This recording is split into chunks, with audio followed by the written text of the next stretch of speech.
Okay, test it first. How far are we going to go? It's better. 80 degrees-ish.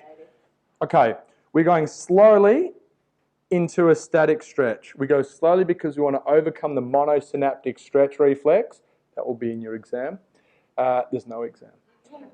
Overcome that monosynaptic stretch reflex.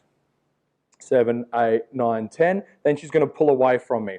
It's really good if you're doing this with someone. Just put your hand here and just say, get off my finger. Good.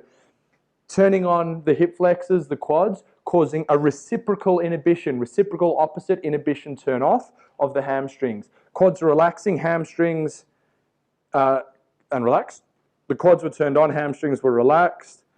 We now get an increase in muscle length because that hamstring is starting to relax. 6, 7, 8, 9, 10. Push down against me. The Golgi tendon organs are now firing. Those little structures in the spindles of the muscle fibers.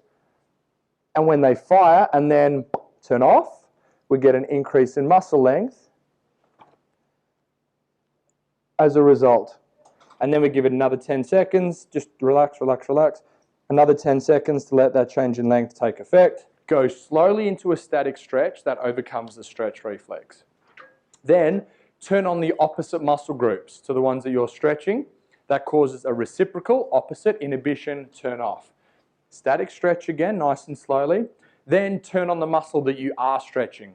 Fires up those Golgi tendon organs. Then when you relax, you get an increase in length. And then 10 or so seconds to let that change in length take effect.